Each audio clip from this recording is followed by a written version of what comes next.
yàlla nañu yàlla gën a dëgëral ba nga jàppantee sa jigéen ñii tey jigéenu Wakaam yi nga xam ne tey ñoo bokk ci plateforme bi ñuy wax suqali jigéen nag mu ngi jógee ci waa ENDA Fandoy jiite ko Fandoy defe naa doomu Wakaam la ak Cheikh Ndiaye mi nga xam ne moo nekk sa wet jàppale ñu lool nag ndax ñun ENDA daf ñu yàgg a jàppale du tey ñoo Fandoy démb la depuis 88 ñu ngi Fandoy ba léegi mu gis nag lu baax andi ko fii ci Wakaam xëñ na groupement bu ne yaa ngi fi woon mais ku ne da nga doon liggéey sa côté mais Fandoy ñëw boole ñu tey boole restauratrices yi boole ñii di bay boole transformatrices yi fruits et légumes boole ñëpp ñu nekk benn ànd booloo nekk ñu am Pastef nag nga xam ne am nga yaa ngi jàkkaarloo jigéen ñu am Pastef jigéen ñoo xam ne li ñu dugg nii dañ ko bëgg seen biir xol ndax dara weesu 3 jours ay jigéen ci weeru koor nga am loo war a def ci sa kër nga ñëw toog assister ci formation 9h ngay ñëw toog ba mu jeex nga soog a dem loolu defe naa jafe na ci jigéen ñu bari kon nag ñu ngi leen di gërëm bu baax di leen wax ne jàpp leen madame le maire nag monsieur le maire ñëwoon na fi ba ñu waxoon ko suñu doléance yëpp kon tey yow dañ lay wan jigéen ñi rek te boo demee nga gën ñoo jàppale ci monsieur le maire ndax tey ñun Wakaam yàgg nañ fi de man conseiller woon laa ci bii passé mais tey lii ñu maire defal keroog ñëw ñu assister suñuy formation yow tey nga ñëw dañ leen ciy gërëm di leen sant di wax ne yéen a ngi ci yoonu liggéey ndax ñun yàgg nañ fi nekk nañ ay conseiller ñaari yoon fii ci mairie Wakaam mais mosuñu am li ñu am nii tey kon nag ñu ngi leen di gërëm di leen sant di wax ne nag jigéen ñi jóg nañu taxaw am na ku ko wax léegi muy Ndey Mari nee na ñun jigéen ñi dañu war a gis suñu bopp ci mairie bi te li ñu wax am na solo ndax tey ñun jigéenu Wakaam yi tey ku fi làmb groupement ci ñun ngay ñëw képp koo xam ne tey groupement moom ngay def fii ci Wakaam ñun ñoo la former kon nag defe naa ne ñun ñii yor formation boobu di former jigéenu Wakaam war nañoo mën a gis suñu bopp ci mairie bi mais gisuñu woon suñu bopp ci mairie bi loolu dama koy wax sama baat ci kaw conseillère laa woon mais li ñu am amuñu ko keroog formation bi ñu doon def ci décentralisation mairie lañ ko defee mais gisuñu woon kenn lu ne nag dañ nañ ko ñaan nañ demande ak audience ak maire pour toog ak moom wax ka jafe-jafe Wakaam ak plateforme bi ban jafe-jafe la am loolu moom dañ la koy yóbbante dañ la koy sas yow boole nañ la sañu biir bés ni ki tey te plateforme bi di nga fi bokk di nga jënd carte membre comme jigéen ñëpp ñun loolu rek lañ la sax carte membre gi moom di nga ko jënd boole nañ la suñu bopp ndax tey jigéen nga te jigéen di nekk conseiller du tere nga am sa activité boo xam ne yaa ngi koy yor di liggéey kon nag ñu ngi gërëm jëf formateurs yi nag moom dañ leen di bàyyi yàlla ndax man formation bu ne def naa ko jàng bu ne gis naa ko mais liñ fi jëlee ak xam-xam biñ fi jëlee ak yokkute biñ fi jëlee amuñu ko woon man de ñu bari formé nañu mais li ñu dugal nii tey suñu bopp yi tey jafe na woon pour ñu am ko surtout nag ci yoon yi ñu teg ndax dañ ñu daan former rek bàyyi ñu dem yéen nag da ngeen ñu former ba pare jox ñu ay documents jox ñu loo xam ne tey mën nañ fa jaar uti ay financement orienté ñu ci ay bailleurs ñoo xam ne war nañoo mën a may kon nag loolu dafa jafe ñu bari dañ lay former rek dem seen yoon ne leen continuer leen amul suivi waaye yéen moom macha allah mention très bien léegi lépp loo xam ne jaaxal nañu rek dinañ leen oo te di ngeen ñu tegaat ci yoon ndax wane ngeen loolu kon nag jërë ngeen jëf. Seex yow it ñu ngi lay gërëm di la sant yaa Fandoy yéen amuñu seen pay lu ne yéen a ngi ñu koy wan lu ne yéen a ngi ñu koy jàppale tante restauratrice yaa nga nële defal nañu ay tante war nañu am fuñ ko teg problème lañ ci am nag ndax tey foo teg maire mën na ñëw ne lay yëkkil léegi dañuy xool site yoo xam ne mën na fa war a mën a nekk maire jàppale ñu fa ñu teg fa ñu wutal ñu ay autorisation ba kenn duñu fa yëkki loolu moo tax te war nañu joxe tante yooyu matériel transformation céréales ñoom it seen matériel pare na dinañ ci jot fruits et légumes noonu baykat yi noonu kon nag ñoom dañu taxaw rek ngir jàppale jigéenu Wakaam kon nag maa ngi gërëm ñëpp Xaadim maa ngi lay nuyu yow defe naa ne yow it suñu góor nga ndax suñu lépp nga suñu càmmeñ nga ndax plan de développement local bu Wakaam si ñi ko tëgg nga bokk ak ñun ak ENDA kon nag yow xam nga bu baax kon nag yow it ñu ngi lay gërëm di la sant di gërëm ñëpp di sant ñëpp di wax caméraman bi yow it ñu ngi lay gërëm di la sant ndax lii ñuy jël nii dañ ci kontaan ndax dañ leen oo rek ngeen ñëw démb rek lañ leen ko wax ngeen ñëw tey jëlal ñu kii bi kon nag yéen it ñu ngi leen di gërëm di leen sant di leen wax ne fi ngeen bëgg a yegg yàlla na leen fa yàlla yeggale waaw si daraja yonante bi sallallahu alayhi wa sallam ndax yu bari yéen a koy wane Wakaam waa kay. donc ñu ngi lay gërëm di la sant di kontaan si sa participation bi si fu nga ñëwee sax moo am solo gis nga table bi de fu mu nekk moom lépp ngi fi waaw donc loolu rek dafa am lu ñu wane parce que ñii du ñoo xam ne da leen di former nii rek nii non c'est des entrepreneurs yoo xam dañu soxla ku leen jëlee 1 yóbbu leen 5 maa ngi nuyu aussi jotuma koo xam mais si maire bi la nekk ok Khadim maa ngi lay nuyu donc vraiment di kontaan bu baax di nuyu aussi présidente di nuyu aussi Cheikh donc c'est un plaisir vraiment ma ñëw di ko gisaat fii mais di sant aussi sama assistant bi parce que moom damay liggéey ak moom te vraiment kontaan naa ci liggéey bi soo leen doon gis sax parfois ma koy bàyyi muy animé waaw c'était pour vraiment aussi mu am loxo mais wane na ko waaw vraiment mais nag di kontaan nag surtout par rapport ak engagement bi parce que man dafa am lu ma gën a neex lu ma aw wax mu ne ma dafa am ñoo xam ne bokk ñoon ci formation bi sax mais dañoo ñëw pour fekkee formation bi te loolu rek dafa am solo leneen aussi lu ma gën a neex aussi mooy surtout kii bu ñu am maanaam am xale yi da nga am na ay xale am na ay mag donc loolu dafa am solo quoi ba pare nag ñu gis ne vraiment am ngeen chance am benn réseau bu taxaw d'abord boo xam ne bu fi nekk réseau bi nag moo war a nekk seen bàjjen ñu ngi koy waxee ku xam nag rôle bàjjen nag ci famille xam ban rôle lay jouer donc nag su jouer rôle boobu nu mu waree je pense que lu ngeen jot a jàng fi yëpp di ngeen ko mën a appliquer te di ngeen mën a gis seen bopp surtout si lu leen wax mooy ci mbirum commercialisation bi dafa naa ba ñu xoolee yéen contrainte yeeg yëpp gis ngeen ne vraiment que da ngeen am contrainte te feeñ na si seen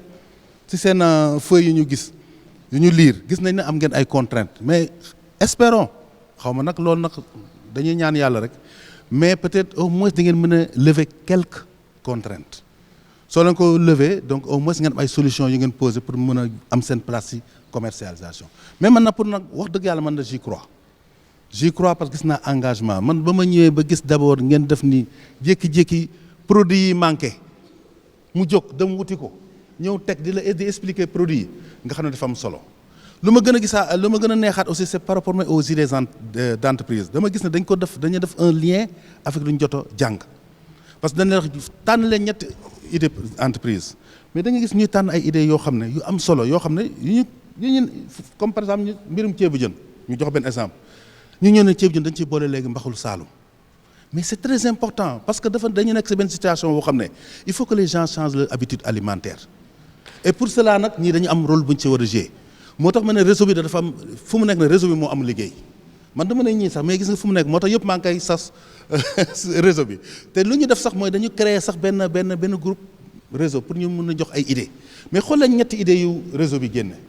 ñaari idées yu génn yi muy ban ak ban est-ce que yéen koy fàttali d'abord question boobu laa leen posé ban idée la réseau bi génn pour jàppale leen fabrication ku wax commercialisation nag wax emballage gis donc ça veut dire que y a une réponse déjà bu ñu bëgg apporter pour que ñii mën ci jëriñu ñaareel bi mooy ban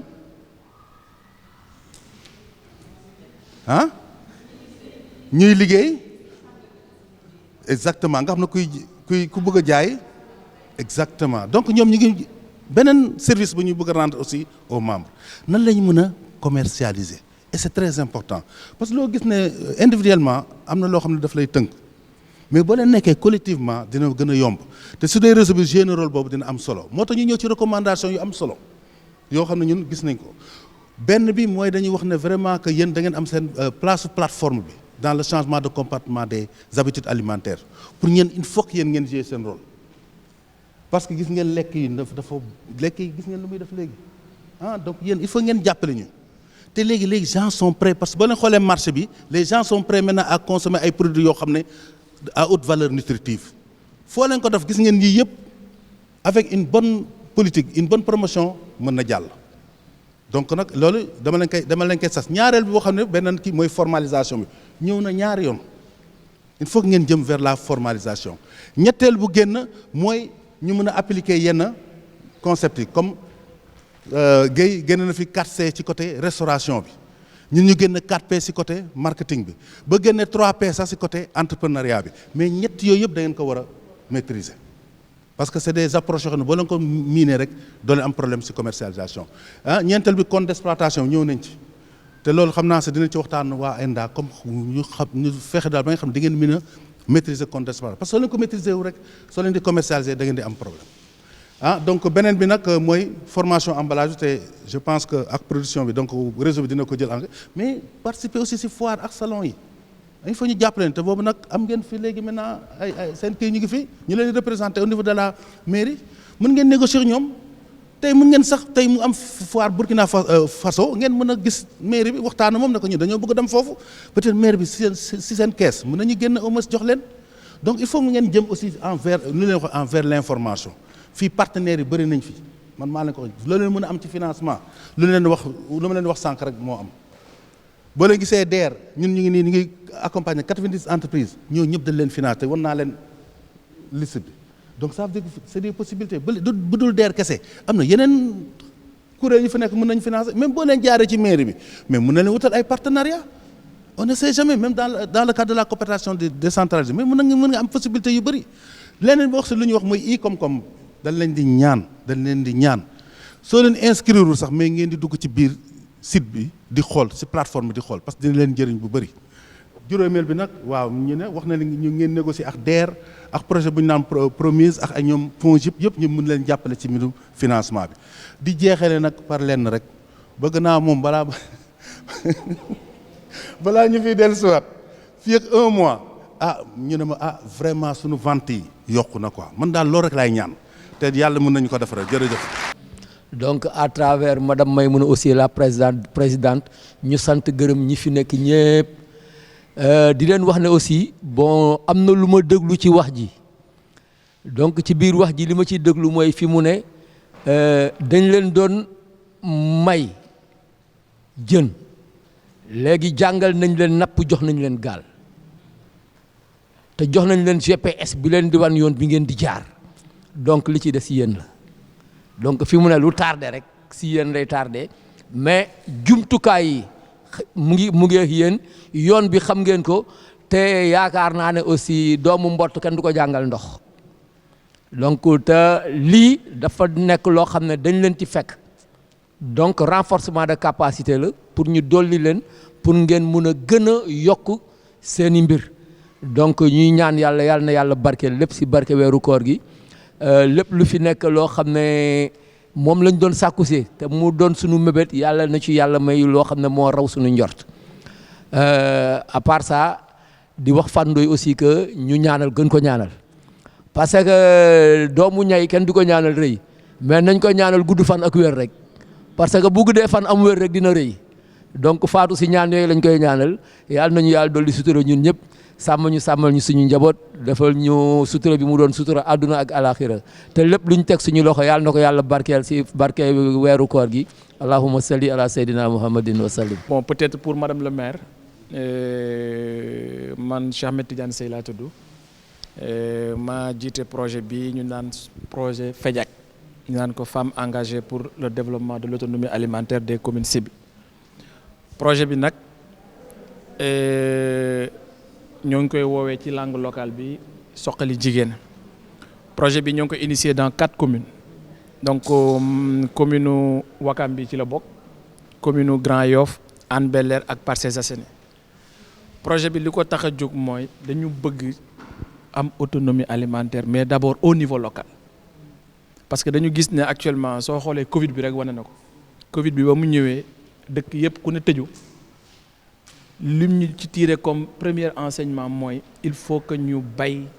li ñuy lekk ba pare di consommer également li nga xam ne moom la ñuy bay fii ci réew mi mooy donc le consommer local. looloo tax ñu ne kat dañuy mettre en place programme bi ñu ànd ci ak AFD ak waa WSF ñoom ñooñu ci jàppale pour que ñu mën a dérouler programme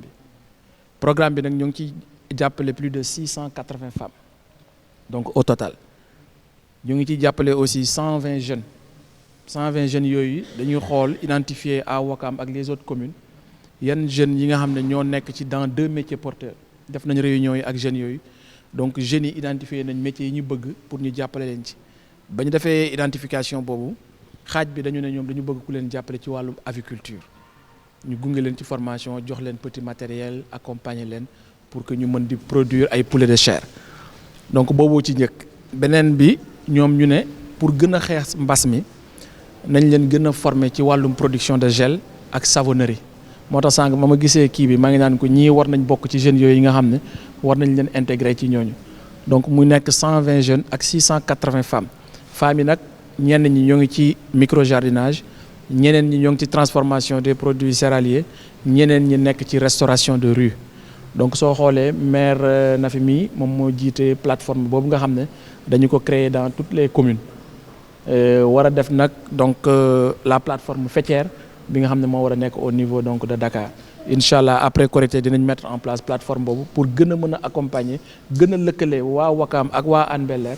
ak waa Parcelles Assainies ak waa Grand Yoff ñu gën a nekk benn nga xam ne production mën na am waa Ouakam ñëw jàpp ci waa Hann Bel-Air ak waa Parcelles Assainies donc soo xoolee nag ci biir programme bi def nañ formation technique yëpp ci wàllum transformation ci wàllum restauration ak micro jardinage mbégte bi ñu njëkk a am mooy Ouakam dès le départ def nañ ci formation yooyu yëpp mais bi ci mujj monsieur le maire moo ñëw présider collectif bi donc loolu ñu nekk contentement bu rëy a rëy parce que projet bi rapport ba ñu ko njëkkee jëf dañ ñu doon laaj waaye yéen wéeru le maire de Ouakam parce que dañ doon gis ci rapport yi ci interview yi les différents maires yeneen yi mais Ouakam dañu amoon une difficulté pour rencontrer le maire donc ñu ñëw invité wuñ ko sax madame Ndoye dafa jël téléphone rek woo ko mu ñëw donc kon loolu ñoo ngi sant sëñ Abdou Aziz Gueye je pense bu baax a baax ci disponibilité am ak ci engagement ñu ñëwati ci beneen formation sur les compétences générales muy gestion commerciale madame le maire première adjointe ñëw teew loolu dafa nekk lu rëy a rëy donc loolu dafay signifier que ñun suñuy collectivité territoriale les maires ak conseil municipal bi approprié wu nañ le projet donc madame le maire ñu ngi lay sant di la gërëm waxal ñu sëñ Abdou Aziz ne ko projet Suxali Jigéen moo ngi koy sant au nom d'Endagraph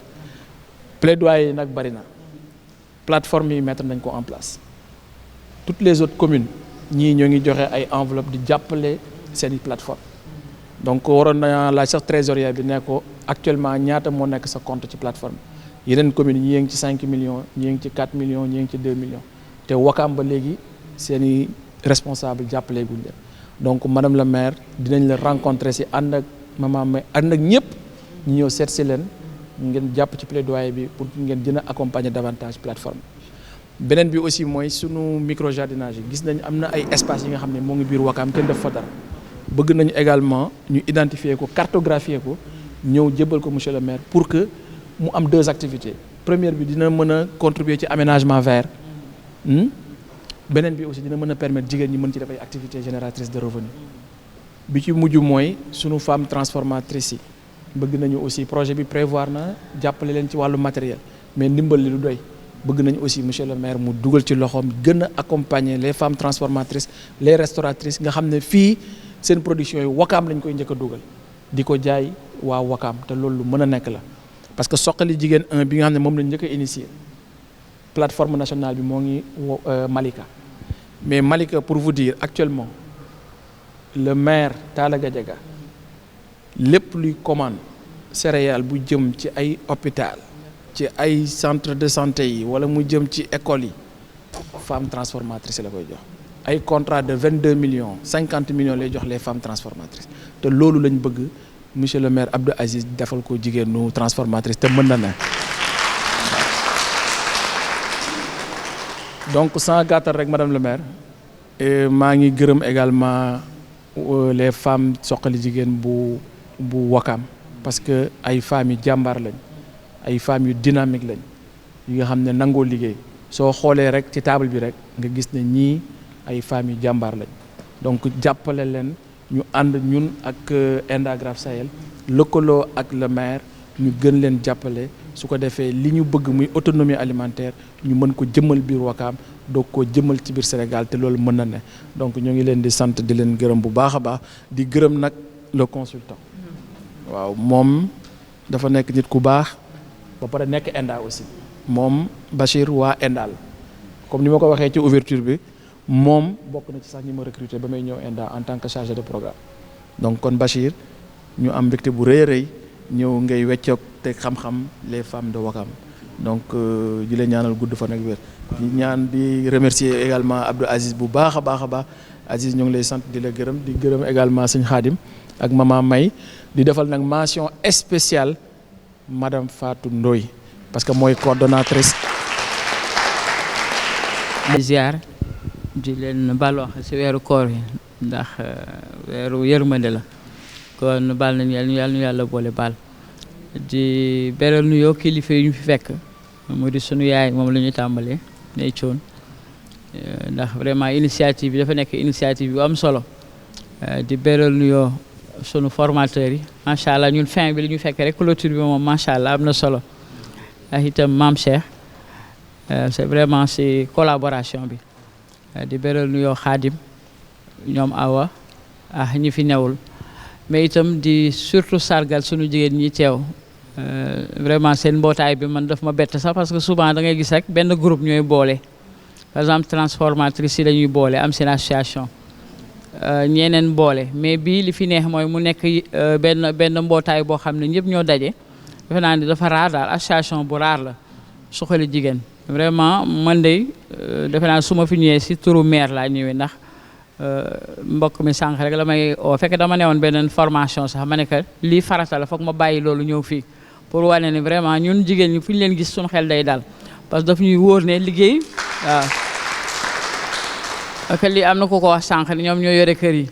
donc lu ñu dugg rek dañuy engagé ñoom xamuñu tapare xamuñu caaxaan moo tax ñun dañuy sawar di assister seen ay programme donc lii nii li ma wax rek man jënd naa carte de membre bu ngeen pare rek jox ma fu ngeen waaw fu ngeen xewleete rek moom oo leen ñu bu leen ñu yërëm parce que ñun dama jàpp ne comme li fi Xaadim ne nii wàllu développement communautaire daf ñuy teel mais itam joxe naa mënoo wax développement te tuddoo femme foofu ngay tàmbale donc lii nii ñun la lu ngeen mënta xew bu ngeen si invité incha allah dina ñëw parce que dañ ko jàpp ne suñu yëf bopp la li ñu fi jot a wax si ay tawat nag moom damay wax ne na seen xel daal parce que yàlla dogal ne maire bi fi ne moom ah macha allah bëgg liggéey daal moo ko intéressé man gis naa ne képp ku fa ñëw waxu liggéey gis nga fi mu ne bu ñu ko oon téléphone nekk ñi dañ bëgg a ñëw mën na nañ egsi amul problème audience donc si yéen la des bu ngeen newoon tey suba ginnaaw suba dañ ko bëgg gis bu ñuy àgg léegi ni wax ko comme ça ngeen xool jour bu leen arrangé ngeen ñëw jaarul sax yabal benn nit man ngeen ànd nii comme en groupe soxna may servir leen d'intermédiaire wala rek ngeen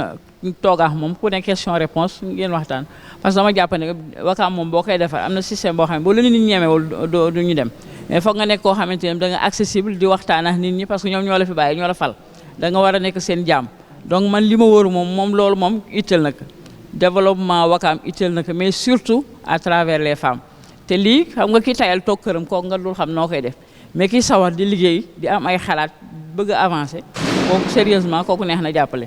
formation bii nag man dama koy saluer à part transformation bi éducation financière dafa poser problème surtout jigéen ñi mooy li ñu wax dinañ liggéey mais duñu xam fu ñu koy jàllale wala dinañ liggéey fulla bi yëf yi laaj c'est-à-dire bañ a lebalee bañ a lii bañ a laaj fulla boobu day des wala di ngeen ko liggéey ba pare am bénéfice am jënd ko ganaar jox ko borom kër suba du am fonds pour démarrer waat waaw xam nga yooyu dafa doon yoo xam ne c'est éducation financière la moo tax ni ngeen ko jàllale nii am na solo man daal vraiment adhéré naa seen association bi te daal vraiment fépp fu ngeen ñu soxla moo xam comme li ngeen di wax parce que naa am ay poche xam c'est-à-dire ay terrain moo amatul Wakaam mais poche yoo xam ne man nit ki mën na fa liggéey parce que même dañ koy ñaan c'est-à-dire xam nga dëkk du boo gisee kii bi si yoon bi ni ñu koy waxee sax espace vert yi xam nga dafa am lu muy jariñ sax si dëkk waroo tabax lépp foog nga am bàyyi espace yoo xamante ni pour kii bi la pour nature bi la dañ koy soxla donc am na espace yoo xam ne defuñu fa dara mais loolu bu ngeen ko ñaanee maire bi moom dina xool ak son équipe ñu xool fan ak fan lañ leen di jox bu dee affaire yii nii yàlla muy tiim xam ni balaa koor gi comme dañ doon xalaat naka la ñuy liggéeyee ma ne ko am na espace yoo xam ne dañ ko doon def foire te comme ñun ñu ngi door a ñëw mën nañu organiser foire mais mën nañu xool naka la ñu waxtaanee ak jigéen ñi yore ay association ñu oo leen ñoom ñoo def foire loolu bii koor gi tàmbal laa ko wax mais comme tam amagul ñuy door a toog amagul ñu association yu ñu xam mais lii nii par exemple bu doon ni teeloon nañ ko xam avant dinañ programme ne par exemple d'ici 1 mois dañuy def benn foire xam ne yéen ku ne di nga waajal sa bopp de telle sorte que loolu day kii te buñ ko doon def ni ñu ko doon loué yële passé mën nañ leen ko defal gratuitement donc je pense que yooyu waaw donc je pense que yooyu jafewul daal waaw parce que maire bu bëgg a liggéey ak commune bu bëgg a liggéey je pense que loolu foofu moom wax dëgg ne yàlla yëfi day loolu daal day gaaw donc man daal li may wax rek mooy bu ngeen bëggee daal faire 1 semaine wala su ma àggee léegi nii ñaanal leen audience bu leen joxee rek ngeen waaw bu ma demee rek waaw kon su may àggee rek waaw bu ma àggee rek awa ñu xool nu ñuy fixé audience bu ko fixé rek ngeen ñëw maire bi soriwul te am na espace boo xam ne mën nañ fa kii daal donc li ngeen def nii vraiment dañ koy rafetlu espace pour def ay formation yëpp mu ngi fi donc te lépp bokkaam moo ko moom donc waaw Maison Blanche d'accord parce que même moom waxoon nañ day créer maison de la femme wax nañ si yàggul donc xam naa mu ngi nekk si projet boobu mais lii nii defe naa day gën a tax mu daf koy gën a encourager daal donc vraiment ñun ñu ngi rafetlu formation bi di remercier formateurs yi remercier Mame Cheikh vraiment ñoom kii yëpp defe naa soxna Fatou la ñu wax mi ne ENDA donc di leen remercier mbootaay bi yëpp vraiment ñoo ngi leen di encourager di leen wan ne daal ñun on est à votre disposition donc ñoo ngi leen jaajëfal ok.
asalaamaaleykum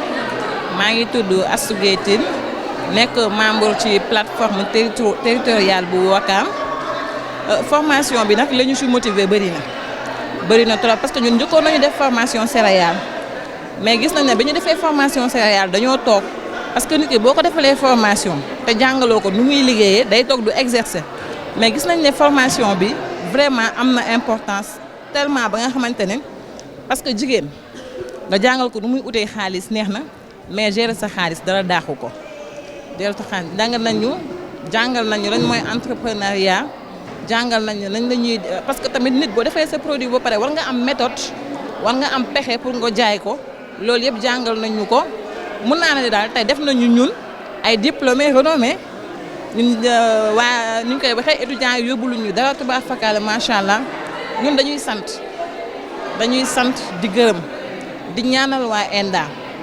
Fane Ndoye aussi ñu ngi koy ñaanal parce que gis nañ ne sonn na ci jigéenu Wakaam mu ngi ñuy taxawu parce que lii imaginer formation bu toy nii boo ko doon def da ngay fay xaalis bu bëree bëri mu defal la ko gratuitement nga jàng ci xam ci loo xamante ne macha allah dañ leen di ñaan rek di leen ñaanal di projet Suxali Jigéen bi aussi ñu ngi leen di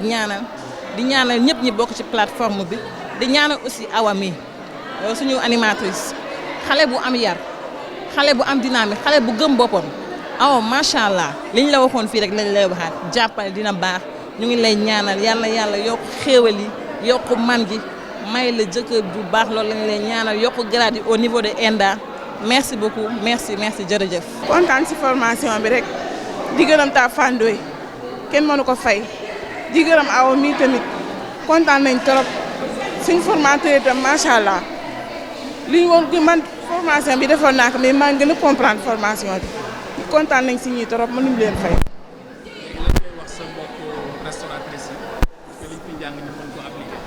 waaw li ñu fi jàng yëpp dama bëgg laa bu ñu parce que def formation bi li ma si jëlee li ma si comprendre ma ko woon si bële maa ngi doo comprendre pas parce que lii président la mais amoon benn kayit bu ma jógee si lii naa toppatoo samay kayit yëpp kontaan nañ si trop merci beaucoup. ñu ngi gërëm madame Fandoy mu ngi jàppale jigéen ñi di ñu jàppale formation bu nañ def xam nga jàngalee mag dafa metti te suñu formateurs yi ay jàmbaar lañ jàngal nañu loo xam ne dañu comprendre jàngal nañu gestion financière jàngal nañu gestion commerciale ñu ngi leen di gërëm di leen sant di gërëm nag Fandoy mi ak waa ENDA ñi nga xam ne ñoo ñu fi indi ñu leen di gërëm monsieur le maire bi nga xamante ne keroog ñëw na fii déglu ñu wax ko suñuy doléance mu fas yéene ñooy jàppale monsieur le maire ñëw na fekk tëj fii ñun ñëpp mu jox suñu diplôme sagal ñu ñëw wuy sañu tey madame le maire ñëw fii da moom it def ni ñu mel jox ñu suñuy diplôme di répondre suñuy doléance ñoom it ñëw fas yéene liggéey ñun jàppale ñu plateforme territoriale de Wakaam ñun nag ñu ngi nii ay jigéen lañ ku ñu jàppale rek la ñu bëgg di gërëm waa ENDA ñu jàppale ñu te bëgg nañ suñu njàng mi am suivi man nag sama GIE mu ngi tudd Kaay Jàpp GIE Kaay Jàpp Nabi Allah soldaari sanga bi lii la ñuy produire ay sànqal la ak ay araw farine enrichie ku ko soxla rek nga ñëw laajte boo ñëwee pharmacie Moussa laajte soldaari sanga bi rek dinañ la indi nga ñëw rek ñu jaay la bégal la yal na yàlla def jàmm boole wërsëg jàppale ñu ba ñu jëm kam si barki Seydou Moudiot salawaatullah suñu partenaire yëpp ñu ngi leen di gërëm di leen sant. man maa ngi tudd Mariama Dia nekk présidente transformatrice yi ci plateforme Terre de Wakaam maa ngi leen di nuyu di leen ziar di leen jox seen yéeguwaay si kaw ama jiital nuyoo bi nag ci Adja Fatou Ndoye mi nga xamante ne vraiment moom elle n'a ménagé aucun effort pour rek jàppale jigéen ñi ci plateforme Suxali Jigéen ñi nga xam ne te muy guddi muy bëccëg muy naaj muy sedd moom moo ngi siy daw lu Suxali Jigéen ñi rek moo ko tax a jóg kon nag ñu ngi koy nuyu di koy ziar donc di leen bëggee bu baax a baax gërëm ngoo xam ne am na fu mu commencé waaye amul fu mu yem di wax chapeau aussi à Cheikh Tidiane moom itamit sonnul taayul dawul donc moom itamit lépp rek du Suxali Jigéen ñi lu Suxali Wakaam rek moo ngi si di ciy daw moom itamit ci jaarale ko ci Awa Diagne mi nga xamante ne mooy animatrice bi moom itamit nga xam ne fépp fu jigéen nekkoon ci Wakaam nekk ci sa ruq rek Awa fexe na ba nga génn ñu ànd bokk ndey bokk baay ànd xàccandoo di tegandoo waaye nag un chapeau aussi à monsieur le maire de Wakaam Abdou Aziz ñu ngi koy nuyu di koy ziar di koy wax dalal jàmm di koy wax ne ñu ngi koy ñaanal jàmm yan bi yal na oyof toy si kawam ndaxte nag ku ne xam na nit ku nekk rek ka la yëg mooy kala sonal ndaxte moom am na yëg-yëg am na Pastef bugg na waa Wakaam yi bugg na commune am taxaw jàppale leen donc yëg-yëg bi mu am yoon bu njëkk bi moom moo déplacé wu te ku ne xam na ne temps yombul bi ci des mu yónnee première adjointam kon ñu ngi koy gërëm di koy sant di ko war ne waa Wakaam ñun ñëpp waa plateforme bi yëpp aussi bien transformatrices yi aussi bien restauratrices yi en même temps les maraîchers ñoo ngi si ginnaawam di ko wax ne ñoo ngi si ginnaawam kontaan nañ ci moom suñu ànd fa seene àndandoog moom nag defar Wakaam àndandoo ñoom defar Ouakam accompagné nag de l'ONG Endagraph bi nga xam ne Fatou Ndoye moo nekk suñu coordinatrice wax dëgg yàlla daal mbégte daal lañ am moo tax wax ji xaw a jafe donc ñu ngi nuyu aussi de passage sunu présidente d'honneur Adja Maythioune Diallo nuyu na ñëpp ziar ñëpp jërë ngeen di nuyu di leen ziar di leen ndokkeel ci weeru koor bi di leen ñaanal yàlla nañ ko teewe ay déwéni déwén yàlla nangu suñu koor nangu suñu jaamu yàlla waa di wax di kontaan nag ci waa ENDA ndax Fane Ndoye moom moo ñu indil ay formation yoo xam ne ñun amuñu ko woon ndax ñun yàgg nañ di yëngatu ci affaire yi temps Maythioune Diallo moo ñu formé woon ñu nekk ak moom di yëngatu moom ba ENDA ñëw may ñu ay formation ñu ngi leen ci gërëm di leen ñaanal Fane Ndoye ñu ngi lay ñaanal yàlla na la yàlla fay yàlla yàggal la ci sa taxawaay yàggal la ci sa liggéey ndax fi mu ne nii ñun formation yi gis nañ ci suñ bopp ndax buñ la formé ba pare wan la nooy amee ay këyit wan la nooy doxalee sa entreprise kon nag ñun Fane Ndoye amuñu sa fay ñu ngi lay gërëm di la ñaanal ñun ñëpp ñu ngi lay gërëm ñun ñi ànd ak temps Maythioune Diallo yëpp bokk groupe bokk xol boole yoro suñuy GIE yoro suñuy entreprise yu ndaw ñu ngi leen di ñaanal di leen ñaanal yal na leen yàlla fay yal na leen yàlla fayal boppam ñun daal kontaan nañ ci ñëpp kontaan nañ ci Fane Ndoye kontaan ci Awa Diagne ndax Awa Diagne mu ngi nii chaque jour ñun dañ koy oo di ko déranger lu nekk Awa Diagne ñi mais Awa Diagne taayiwul dara waxul ne ñii dañ ma lakkal waxul dara taayiwul kon nag Awa ñu ngi lay ñaanal di la ñaanal jëkkër ju baax ju la mën a yor waaw di gërëm nag monsieur le maire ndax keroog ñun yàgg nañ ci ACVER bi ñuy ubbi plateforme bi biñ koy ubbi lancement bi ñun rek la suñu maire ñëwul waaye Abdou Aziz Gueye bi ñu ñëwee fii foyer di def formation yi ñëw na xool ñu nemmeeku ñu tey nday toob ñëw kon nag ñu ngi leen di gërëm maire bi loo leen bëgg rek fa ngeen bëgg mu àgg rek yal na leen fa yàlla àggale ñun jigéeni Ouakam yëpp ñu ngi leen di nuyu ak suñu groupement yi di leen ñaanal taxawaay bi yal na yàgg yen bi yal na oyof ci day Nabil Moustapha